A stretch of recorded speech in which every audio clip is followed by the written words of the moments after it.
Saya setelah keputusan muktamad diperolehi, saya telah menerima panggilan telefon daripada sahabat saya, pengurusi Pakatan Harapan Pahang, yang telah menghubungi saya.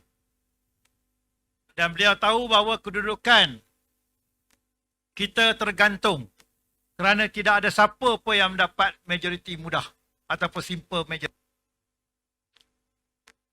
Yang amat berhormat, Datuk Seri Amiruddin, Pengerusi Pakatan Harapan Pahang, telah menghubungi saya. Beliau mengatakan, Tok Wan, Pakatan Harapan sedia bekerjasama tanpa syarat bagi tujuan menubuhkan kerajaan demi kestabilan dan kemakmuran. Yang amat berhormat adalah kata, lepas dah tubuh kerajaan, kita bincanglah satu dua.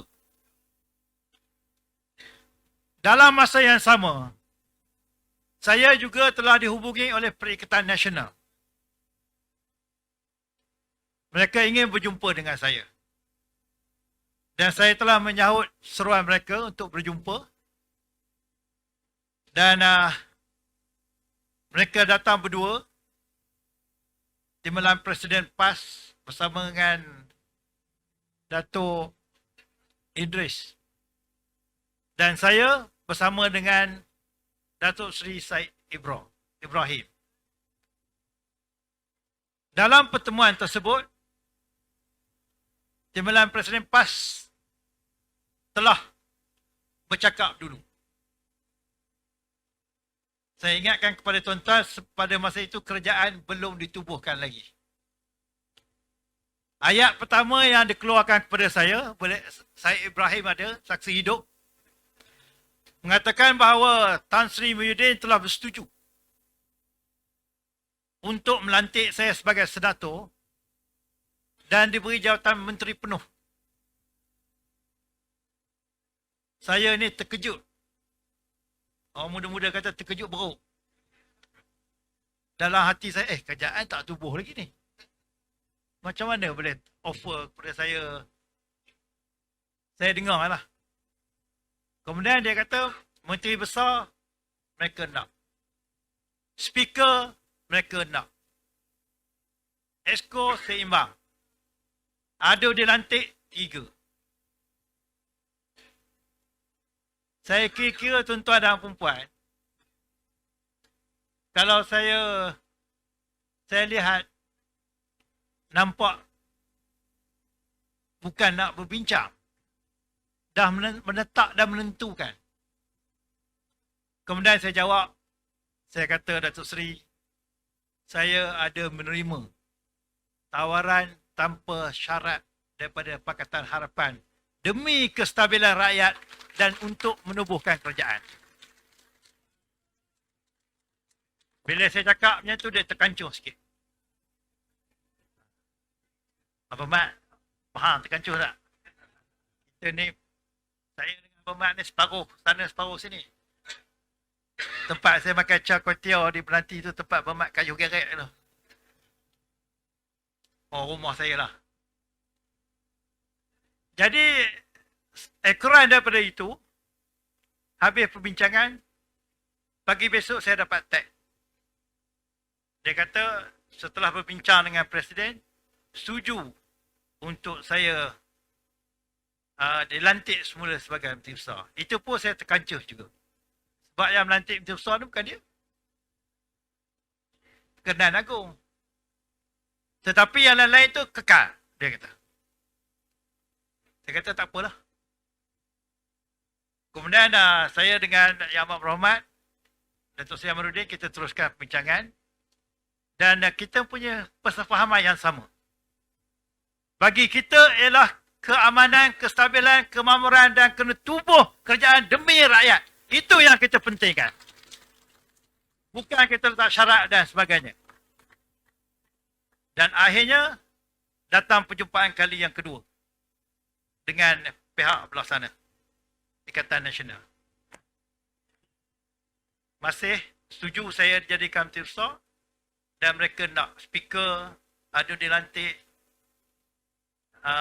dan esko, tuan-tuan dan perempuan, saya nak bagi tahu, saya ni bukanlah cerdik sangat, tetapi tidaklah bodoh sangat. Saya kira-kira, kalau saya setuju dengan permintaan mereka, di dalam Dewan, kita ada 42 kursi. Kalau saya setuju dengan tawaran mereka, mereka ada 22 undi yang boleh menyebabkan saya boleh tersingkir pada bila-bila masa. Sebab dia ada 22. Jadi, apa akan jadi? Kerjaan. Kita nak tubuh kerjaan, kita nak teruskan kerja kita untuk rakyat negeri Pahang. Untuk kemakmuran, kestabilan dan banyak lagi agenda kita. Bukan untuk politiking. Dan akhirnya, saya bagi tahu lagi. Saya kata saya mendapat Pakatan Harapan tidak berganjak. Masih nak bersama dengan kita. Kerjaan tidak akan tertubuh, tuan-tuan dan puan. Kerana Perikatan Nasional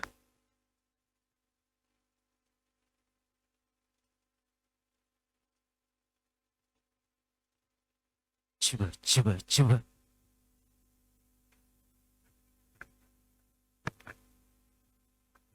Plan B. Cekap lah MC. Pakatan Harapan dengan Perikatan Nasional tidak mungkin kerjaan. Dan kita, Pakatan Nasional, kita menghutang sebab untuk kestabilan dan untuk rakyat. Kalau kita tidak ada pendirian Barisan Nasional, sampai bila pun barisan kerjaan di Pahang ni tidak boleh ditubuhkan. Yang rugi rakyat. Dan kita nak buat kerja untuk kesenambungan kita. Untuk kemakmuran di negeri Pahang. Jadi ekoran daripada itu, saya dengan keputusan saya, dan saya nak beritahu kepada tuan-tuan dan puan, keputusan Barisan Nasional buat untuk bersama dengan Harapan, bersama dengan Pakatan Harapan, bukan keputusan saya seorang. Datuk Seri Hassan ada 9 kursi perhubungan. Saya bawa dalam perbincangan dengan semua rakan-rakan ADUN, saya bawa dalam perhubungan, saya ceritakan apa yang saya cerita kepada tuan-tuan dan puan tadi, dan kami, Ahli Dewan Undangan Negeri Pahang daripada Barisan Nasional dan pengurusi Ahli Jawatankuasa Perhubungan Negeri Pahang telah sebulat suara setuju untuk bersama dengan Pakatan Harapan.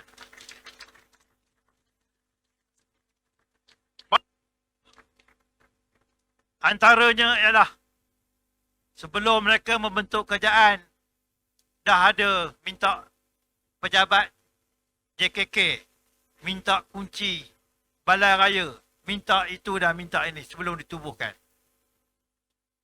Jadi kami membayangkan kalau mereka menubuh kerajaan, maknanya kestabilan, kemakmuran dan keamanan itu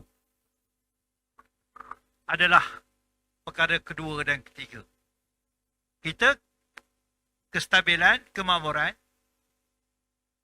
untuk rakyat. Itu adalah pilihan kita.